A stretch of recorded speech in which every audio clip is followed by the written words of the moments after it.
সিলেটে শুরু হয়েছে শহীদ জিয়া দ্বিতীয় গ্রন্থমেলা ২৬। শহরের কেন্দ্রীয় শহীদ মিনারে আয়োজিত এই বইমেলার উদ্বোধন করেন সিসি প্রশাসক আব্দুল কাইয়ুম চৌধুরী। অনুষ্ঠানে প্রধান অতিথির বক্তব্যে তিনি বলেন, গ্রন্থমেলা শুধু বইয়ের আয়োজন নয়, এটি সংস্কৃতি ও শিক্ষার বিকাশের অন্যতম মাধ্যম।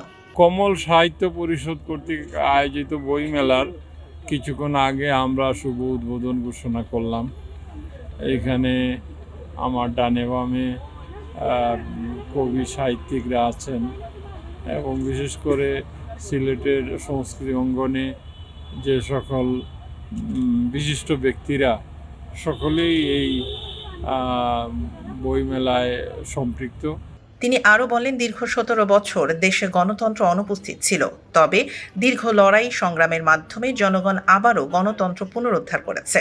সিসিক প্রশাসক দাবি করেন, সাম্প্রতিক নির্বাচনে দেশের মানুষ বাংলাদেশ জাতীয়তাবাদী দলকে ম্যান্ডেট দিয়েছে।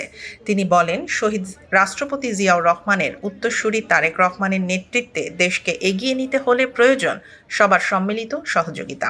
দীর্ঘ ১৭ বছরের গণতান্ত্রিক অধিকার হরণ হয়েছিল, আমরা ফিরে পেয়েছি। এ দেশের মানুষ আজকে ১২ ফেব্রুয়ারির নির্বাচনে শহীদ রাষ্ট্রপতি জিয়াউর রহমানের দল বাংলাদেশ জাতীয়তাবাদী দলকে ম্যান্ডেট দিয়েছে। তারই সুযোগ্য উত্তরসূরি, তারই সুযোগ্য সন্তান তারেক রহমান আজকে দেশের প্রধানমন্ত্রী। আমরা মনে করি এই দেশকে সুখী সমৃদ্ধশালী দেশ হিসাবে আগামী দিনে তারেক রহমানের নেতৃত্বে আমরা সুন্দর একটি দেশ বা আমরা উপহার দিব। এই ক্ষেত্রে সকল অঙ্গনের মানুষজন আমরা এই সরকারকে সমর্থন করা, তারেক রহমানকে সমর্থন করা আহ্বান জানাচ্ছি।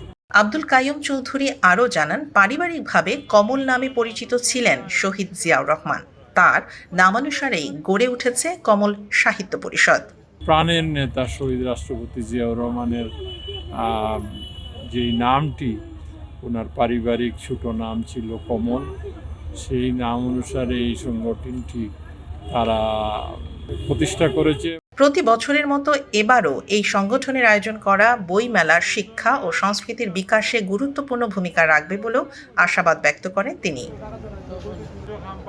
অনুষ্ঠানে সভাপতিত্ব করেন সাজন আহমেদ সাজু এবং সঞ্চালনা করেন ছড়াকার ইলহাম সাদি। এই সময় আরও উপস্থিত ছিলেন কবি ও লেখক সালেহ আহমেদ খসরু, গবেষক দেওয়ান মাহমুদ রাজা চৌধুরী সহ সাহিত্য ও সংস্কৃতি অঙ্গনের বিশিষ্টজনরা।